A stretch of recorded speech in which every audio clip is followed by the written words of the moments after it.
오늘 말씀은 누가복음 24장 13절에서 35절입니다. 키워드는 엠마오로 가는 길, 열어주신 눈, 뜨거운 믿음입니다.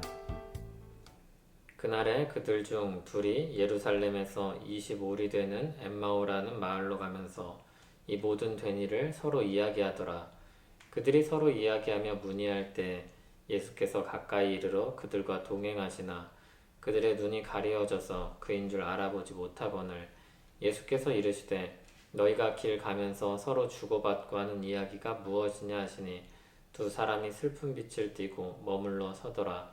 그 한 사람인 글로바라 하는 자가 대답하여 이르되 당신이 예루살렘에 체류하면서도 요즘 거기서 된 일을 혼자만 알지 못하느냐. 이르시되 무슨 일이냐. 이르되 나사렛 예수의 일이니 그는 하나님과 모든 백성 앞에서 말과 일에 능하신 선지자이거늘 우리 대제사장들과 관리들이 사형 판결에 넘겨주어 십자가에 못 박았느니라. 우리는 이 사람이 이스라엘을 속량할 자라고 바랐노라. 이뿐 아니라 이 일이 일어난 지가 사흘째요. 또한 우리 중에 어떤 여자들이 우리로 놀라게 하였으니 이는 그들이 새벽에 무덤에 갔다가 그의 시체는 보지 못하고 와서 그가 살아나셨다는 천사들의 나타남을 보았다미라. 또 우리와 함께한 자 중에 두어 사람이 무덤에 가 과연 여자들이 말한 바와 같음을 보았으나 예수는 보지 못하였느니라 하거늘 이르시되 미련하고 선지자들이 말한 모든 것을 마음에 더디 믿는 자들이여 그리스도가 이런 고난을 받고 자기의 영광에 들어가야 할 것이 아니냐 하시고 이에 모세와 모든 선지자의 글로 시작하여 모든 성경에 쓴 바 자기에 관한 것을 자세히 설명하시니라. 그들이 가는 마을에 가까이 가매 예수는 더 가려 하는 것 같이 하시니 그들이 강건하여 이르되 우리와 함께 유하사이다. 때가 저물어 가고 날이 이미 기울었나이다 하니 이에 그들과 함께 유하러 들어가시니라. 그들과 함께 음식 잡수실 때 떡을 가지사 축사하시고 떼어 그들에게 주시니 그들의 눈이 밝아져 그인 줄 알아보더니 예수는 그들에게 보이지 아니하시는지라. 그들이 서로 말하되 길에서 우리에게 말씀하시고 우리에게 성경을 풀어주실 때 우리 속에서 마음이 뜨겁지 아니하더냐 하고 곧 그때로 일어나 예루살렘에 돌아가 보니 11 제자 및 그들과 함께한 자들이 모여 있어 말하기를 주께서 과연 살아나시고 시몬에게 보이셨다 한지라. 두 사람도 길에서 된 일과 예수께서 떡을 떼심으로 자기들에게 알려주신 것을 말하더라. 아멘. 제자들 중 두 사람이 엠마오로 가는 길에서 대화를 하고 있었습니다. 그때 예수님께서 오셔서 말을 거십니다. 동행하며 대화를 함께 나눕니다. 그런데 이 제자들은 예수님이신 줄 알아보지 못하고 있습니다.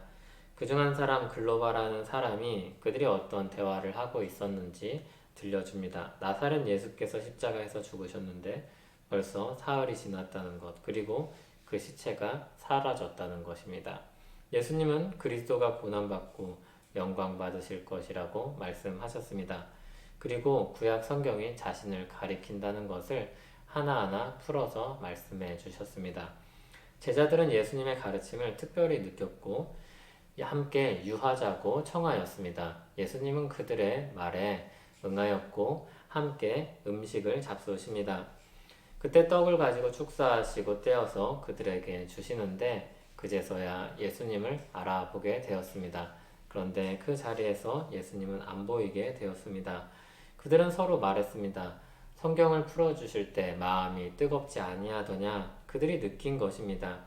그리고 예루살렘에 가보니까 주께서 살아나셨고 시몬에게도 나타나셨다는 소식을 듣습니다. 그때 두 제자가 길에서 있었던 일, 예수님께서 떡을 떼주신 일, 그렇게 자신을 나타내신 일에 대해서 이야기합니다. 글로바의 말을 들어보면 이들이 상당히 자세하게 일어난 일들에 대해서 알고 기억하고 있다는 것을 보게 됩니다. 다만 이들은 자신들의 기대와 바람으로 그 모든 일을 해석하고 있을 뿐입니다. 그런 그들의 눈을 열어준 것은 예수님께서 성경 말씀을 통하여서 그 모든 일들이 어떻게 이해되어야 하는지 가르쳐 주셨을 때였습니다. 그때 그들의 마음은 뜨거워졌습니다.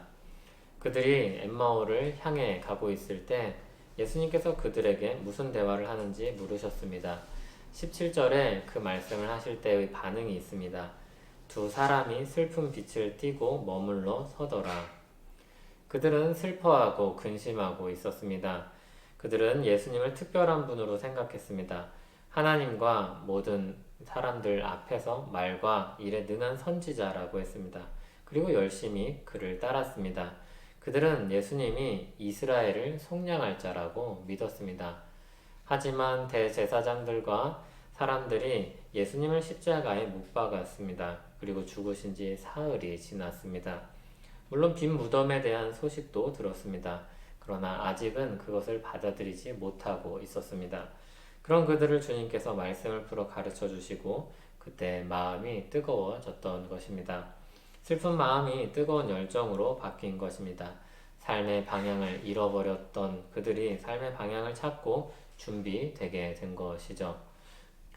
우리가 그런 경험을 할 때가 있습니다. 일도 잘 안 풀리고 삶에 지칠 때가 있습니다. 그러면 우리는 글로바와 그 일행처럼 슬픈 기색을 하고 침울해집니다. 그런데 말씀을 통해 고난을 받고 영광에 들어갈 그리스도에 대해서 깨닫게 될 때 마음이 뜨거워지게 됩니다. 현실은 변한 것이 없는데 내게 새로운 것이 주어진 것이 없는데 생기를 얻고 힘을 얻습니다. 그리고 믿는 이들과 그 이야기를 나누고 우리 삶의 목적과 가치가 이 땅에 있지 않으며 주 안에서 매일이 새롭다는 것을 고백하게 됩니다. 이제 성령 하나님께서 말씀을 사용하셔서 우리에게 그런 뜨거움을 주십니다. 부디 말씀을 읽고 묵상할 때 우리에게 이 뜨거움이 있기를, 그리고 그런 은혜의 나눔이 있기를 소원합니다. 우리에게 생기를 주고 열망을 주시는 하나님, 우리 삶의 목적과 가치를 예수 그리스도 안에서 재조명하게 하시고 우리 모든 삶의 과정이 주께, 그리고 우리에게 의미 있으며 영광 돌려짐을 생각하게 하옵소서. 뜨거운 심장으로 살기 원합니다. 식어진 마음이 있다면 우리 마음에 다시 불을 붙여 뜨겁게 살게 하옵소서. 예수님 이름으로 기도합니다. 아멘.